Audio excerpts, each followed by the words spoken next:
আসসালামু আলাইকুম বন্ধুরা, কেমন আছেন সবাই? আজকের ভিডিওতে আমরা সার্বিয়া যাওয়ার খরচটা নিয়ে কিছু কথা আপনাদের মাঝে বলতে চাই। বর্তমানে বাংলাদেশ থেকে এখন বিভিন্ন এজেন্সি কিন্তু এখন সার্বিয়া নিয়ে কাজ করছে এবং ২০২৪ সালে সবথেকে বেশি ভিসা প্রদানকারী দেশ হচ্ছে আপনার এই সার্বিয়া এম্বাসি। তো সার্বিয়ার বর্তমানে এখন আপনার যদি ঢুকতে চান, নতুন করে ফাইল দিতে চান, সার্বিয়া যাওয়ার ক্ষেত্রে আপনাদের খরচটা কেমন লাগতে পারে, সার্বিয়ার বর্তমানে এখন ভিসা হচ্ছে কিনা, সার্বিয়া ভিসা সম্পর্কিত বিষয়গুলো নিয়েও আমরা কথা বলার চেষ্টা করব।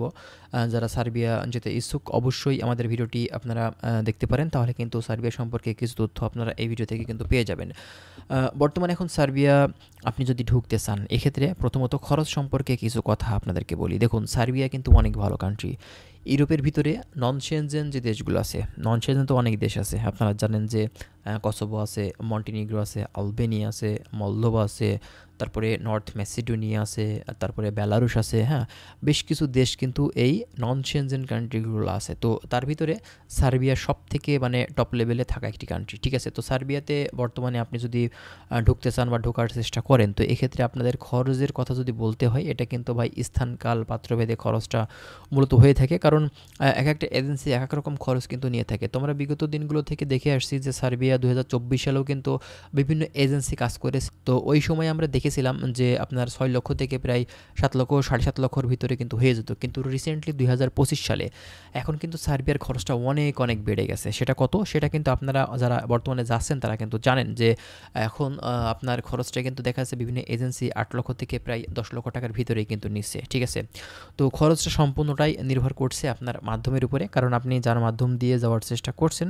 সেই কিন্তু আপনাকে সঠিকভাবে বলতে পারবে যে আপনার কাছ থেকে সে কত টাকা নিবে।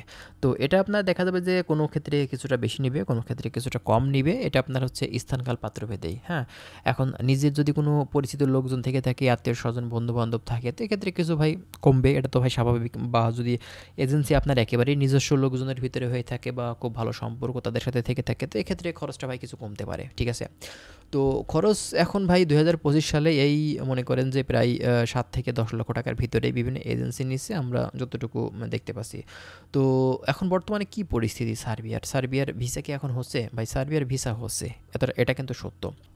বর্তমানে এখন যদি মূলত আপনি নতুন করে ফাইল সাবমিট করতে চান এই সার্বিয়ার জন্য, আমি বলব যে ভাই আপনি ভালো একটা এজেন্সি চুজ করবেন, যে এজেন্সিগুলো এখন সঠিকভাবে কাজ করছে। ঠিক আছে, বিগত দিনগুলোতে যাদের ভিসা সাকসেস আছে, যারা সার্বিয়াতে মানে ভালো পরিমাণে লোকজন সেখানে পাঠিয়েছে, অনেক এজেন্সি আছে বাংলাদেশ থেকে ভাই সার্বিয়াতে প্রচুর আসলে শ্রমিক কিন্তু পাঠিয়েছে। তবে প্রচুর বলতে আপনার যে হাজার হাজার শ্রমিক তা কিন্তু না। ঠিক আছে, আসলে ইউরোপের দেশ তো বুঝতেই পারছেন, যেখানে দেখা যাচ্ছে যে ভাই ১-৮০০ লোক পাঠানো কিন্তু অনেক মানে বিরাট বড় ব্যাপার। কারণ আপনার ইউরোপের দেশগুলোতে শ্রমিক পাঠানো কিন্তু ভাই এতটা সহজ না। ঠিক আছে, তো এটা হচ্ছে মূলত কথা। যাদের মাধ্যম দিয়ে আপনারা চেষ্টা করবেন সেটা যেন ভাই একটা ভালো অথেন্টিক মাধ্যমেই থাকে।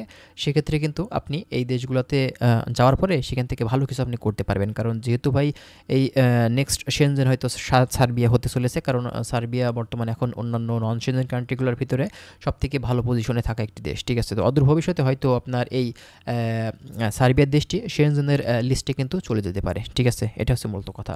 তো যারা সার্বিয়াতে এখন ঢুকতে চাচ্ছেন, ভালো মাধ্যম ধরে চেষ্টা করুন, অবশ্যই আপনার ভিসা কিন্তু ভাই হবে। ঠিক আছে, তো ভালো থাকবেন সবাই, আজকে এখানে শেষ করছি। আল্লাহ হাফেজ।